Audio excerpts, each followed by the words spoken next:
All right, so today we're going to cover the basic operation of the Nikon FE2. This film is for beginners, this video is for beginners or people who are new to film. And if you happen to get your hands on one of these cameras, well, you are indeed lucky. This is one of the finest mechanical single lens reflex cameras of the manual focus era. Well, I said mechanical, so technically it has an electronic shutter, but let's just continue. The Nikon FE2 was produced from 1983 to 1989. It was preceded by the Nikon FE. The main differences are an upgrade in the top shutter speed from 1/1000th to 1/4000th of a second. The X-Sync, or the flash synchronization speed, was increased to 1/250th of a second. And it has a non-retractable AI tab. The original FE had a retractable AI tab. And what's that, you might ask? Well, it's a little technical, but it's also a little important. So, you see this piece of plastic right here around the circumference of the lens mount. This little doodad here helps the camera communicate with the lens such that the camera knows which aperture the lens is set at, and that's important for the functioning of the light meter. So Nikon had two systems for doing that. The original system, adopted in 1959, was a little bit awkward, so they changed it in 1977, and this is the result of the change or the upgrade. Originally, the first cameras to have the upgraded AI feature had a retractable tab in order to maintain compatibility with the older lenses. So, and it's important because the older lenses, if you try to mount one of those on this camera, it could break the camera. So here's why. Let's take a look at this lens here. This is a manual focus 50mm f1.4. It's an older version. You can tell from it has the scalloped metal focusing rings, which means originally it was it used the older system of aperture indexing, but it's been converted, and I know it's been converted to the newer standard because I can see the second row of aperture numbers here, called the ADR, or Aperture Direct Readout Scale, in addition to the main row here. Also, this prong has holes in it. The older version had a solid prong, and most importantly, you can see that this lens has ridges around the side, and these ridges are what mate with the aperture indexing tab on the Nikon cameras made after 1977. So I want to mount the lens. I'm going to line up that dot right here to that dot right here, and then quarter turn counterclockwise. Line up the dots, mate the lens, quarter turn. There, that's it. The lens is now mounted, and the AI tab is moving in synchronicity with the aperture ring around the circumference of the lens mount. I can also use, in addition to the manual focus lenses with these characteristics, I can use the first generation autofocus lenses. So let's take a look at that. In order to remove the lens, I press this button here, and I simply quarter turn clockwise, and the lens is off, and that's it. That's all there is to it. So here we have an autofocus lens from the first generation of AF lenses, 50mm f1.4. It has a physical aperture ring right here. You can see that. You can see the aperture readout. You can also see the secondary set of numbers, the ADR scale right here. And these lenses have the ability to lock in place at the smallest aperture. That's necessary, well, not for the FE2, so forget about that. If I want to mount this on the FE2, again, I'll line up that mark with this mark, quarter turn, and voila, it's now mounted. That's fine. The problem comes when you try to mount one of these. So in contrast to this lens has no secondary aperture scale. You see that? Okay. No secondary aperture scale on this lens. In addition, the prong is solid, as it doesn't have holes in it. And most importantly, the bottom of this lens is completely flat. Okay, so there's no ridge at all around the circumference of this lens. I can move my finger around there. I don't feel any bumps or ridges at all. It is completely flat. And that's a problem because if you try to mount this flat lens on this camera, it will crush that little plastic tab right over here. Okay, and so that's why it's incompatible. There's the AI tab. It mounts to a ridge along the side of the lens. If you try to mount the older style lens with the flat bottom, it will crush that tab, and well, they're not making any more of them. So if you crush the tab, you're in deep trouble. At any rate, continuing on.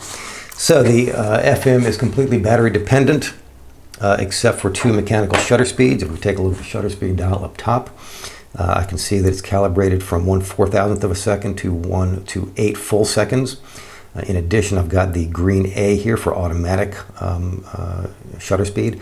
The FE2 is an aperture preferred automatic exposure camera. That is, the photographer sets the aperture manually like so, and the camera will automatically set the shutter speed in any stepless increment between 1/4000th of a second and 8 full seconds. That is, it does not simply vary the shutter speeds in one-stop increments as marked on the dial.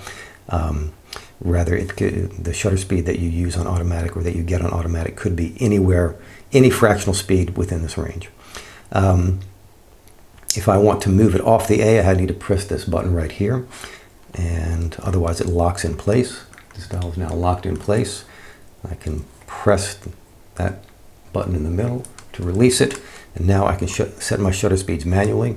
You'll see the flash synchronization speed is marked in red. That's 1/250th of a second. In addition, I have 2 manual shutter speeds, M250 and B. B is called bulb for historical reasons, and it simply means that the shutter will stay open for as long as you depress the shutter release button. M250, M simply stands for manual or mechanical, and 250 for 1/250th of a second. So that shutter speed is also available if the batteries die. Let's see here. For time being, I'm going to put it back on A. We've got the shutter release button right here, and you'll see that it has a hole in the middle, and the purpose of that is to use a cable release. This is a cable release.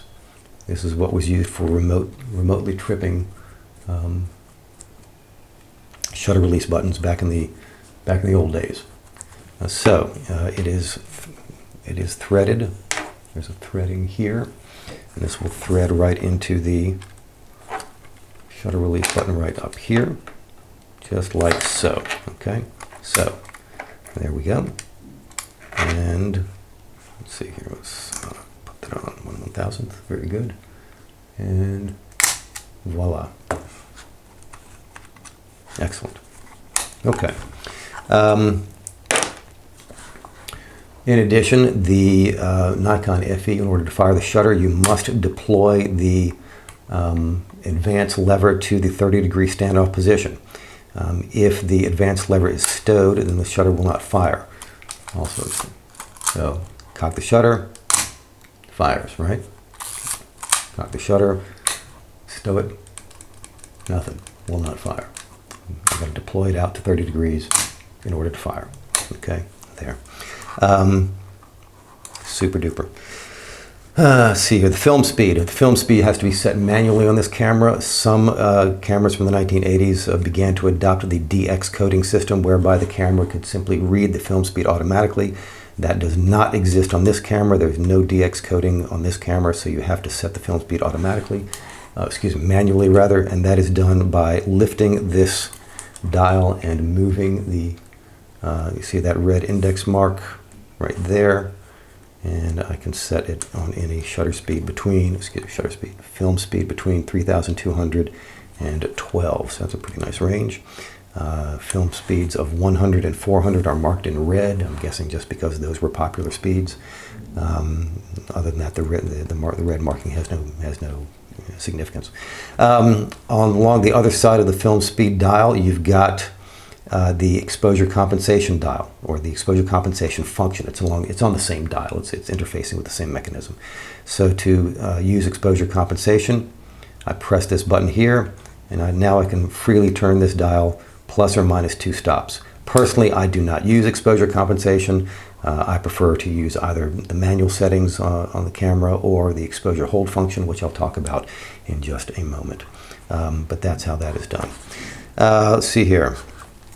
Advanced lever must be in stand-up ready to fire. Meter activating, yes. And so let's talk about activating the light meter.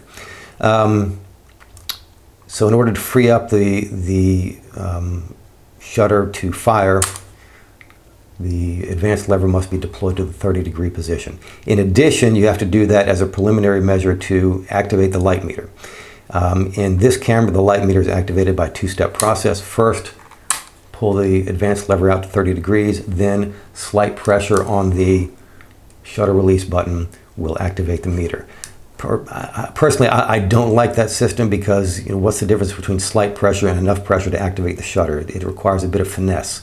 Otherwise, you can accidentally trip the shutter. So I'm not crazy about that system of activating light meters, but a lot of cameras used it, and the FE2 is no exception. So you deploy the film advance lever like so. Slight pressure on the shutter release button will activate the meter. You'll know the meter is activated because the needle will swing into view in the on the side of the viewfinder display, which I'll talk about in a minute. The meter will remain active for, I believe, 16 seconds, I think. So there's no off button. There's no on-off switch on this camera.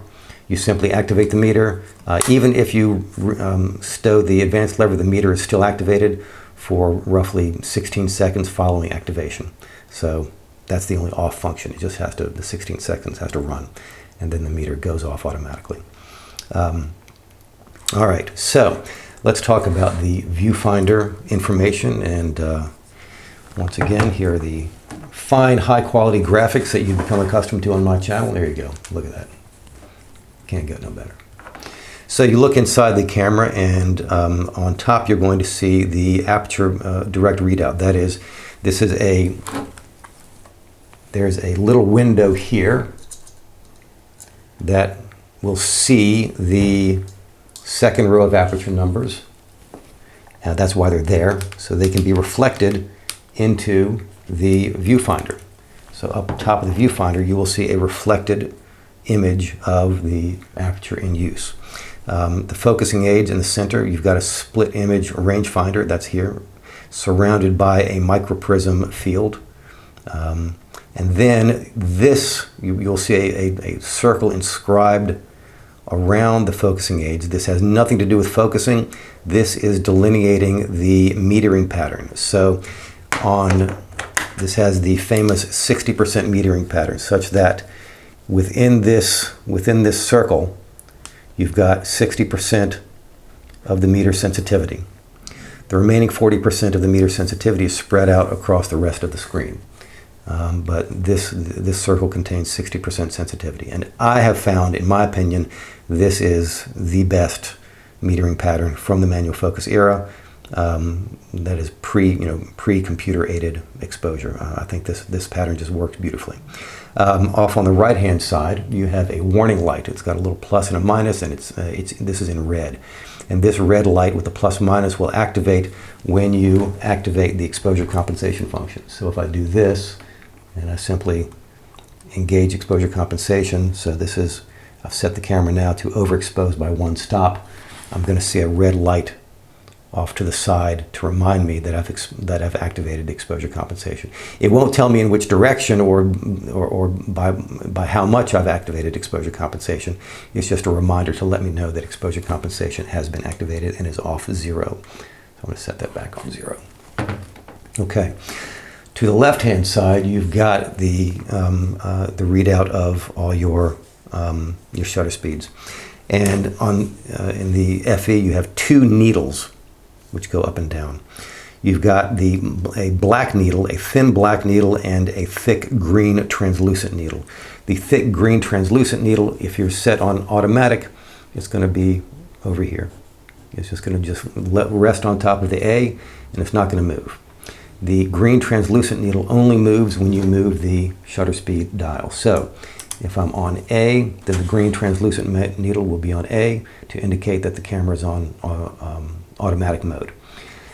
If I move off of automatic and I want to adjust the film speed manually, then as I turn here, this thick translucent needle will move down the row here and in one-stop increments to show me exactly which shutter speed I'm using. So if I set it to 125, then I will see the green translucent needle over the 125 mark. Then when I activate the light meter, I've got a thin black needle, and the thin black needle is going to be sitting down here when not in use. It's going to be sitting down at the bottom of the screen. As soon as the meter is activated, this thing's going to pop up into view, or at least it should. It depends upon the amount of light and the camera settings and your film sensitivity and so forth, but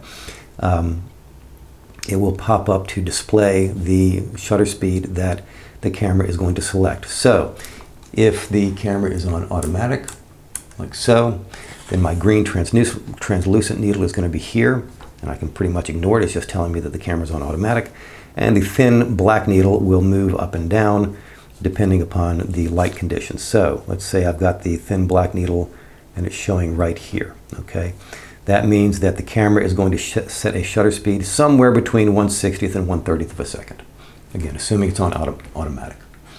It could, again, because it's a stepless electronic shutter, it could be any fractional variable value between 1/60th and 1/30th of a second, but it's somewhere in that range.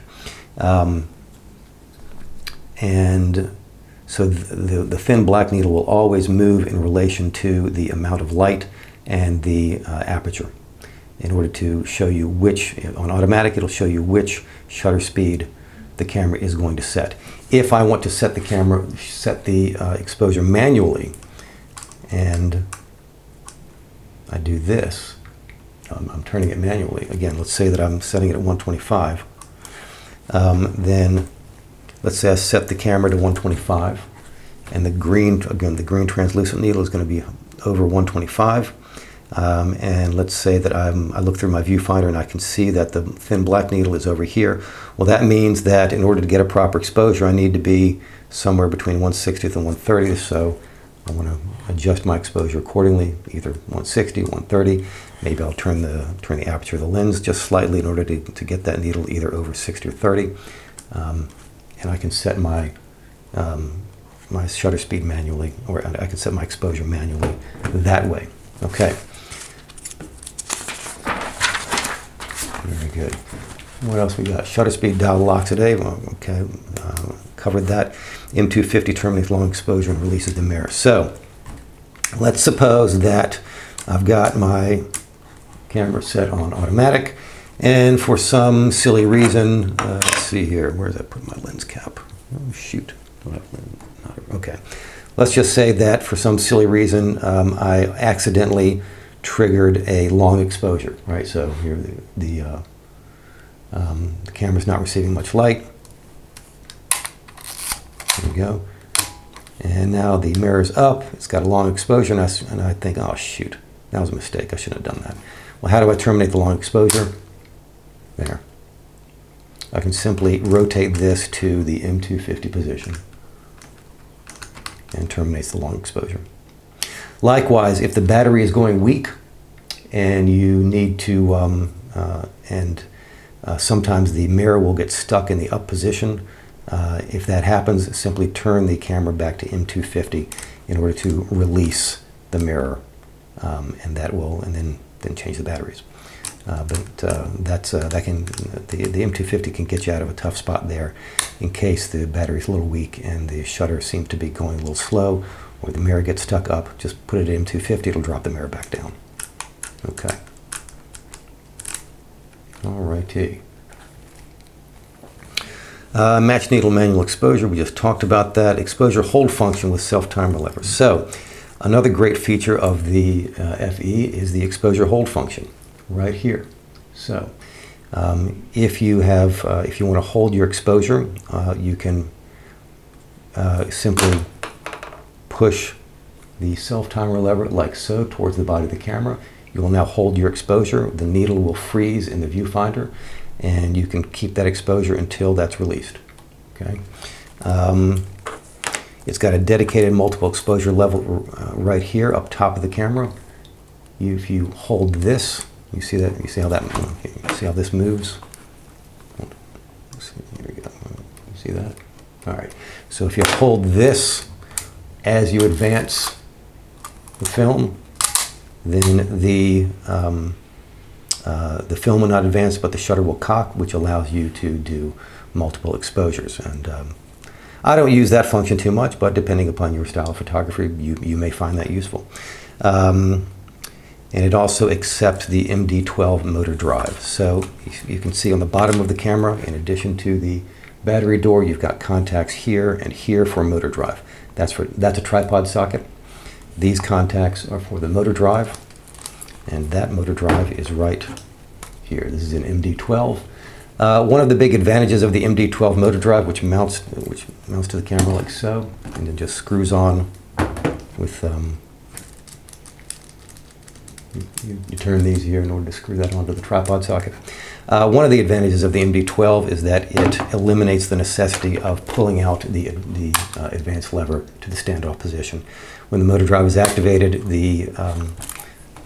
this becomes your shutter release button here, and it does not require that the advanced lever be deployed fully out.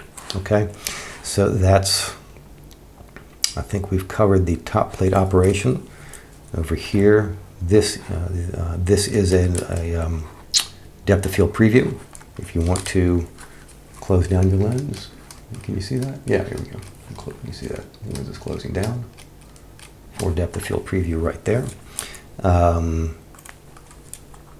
Only other thing at the bottom of the camera we haven't talked about is the button to disengage the film. And when you're done shooting your film, when you've reached the end of your roll of film, you're going to push that button in, which allows you to rewind the film, at which point you simply deploy this right here. And you see that arrow, you wind in the direction of that arrow until the film is released, which you will feel. You'll feel a tactile sensation of the film releasing, and then, again, open the back of the camera and remove your film. Okay. All right, so I think that has covered the most common features of this camera. It is not exhaustive. There's no way I could possibly cover every single feature of this camera in a short video, but I just want to give you a general idea of how to operate this camera, because it does have a few quirks that you don't find on some of the mechanical manual cameras, and it's a few of its own idiosyncrasies, which I wanted to point out. I hope you found this useful and informative. If so, please do like and subscribe, and as always, check out the links below. Thank you so much. Bye-bye.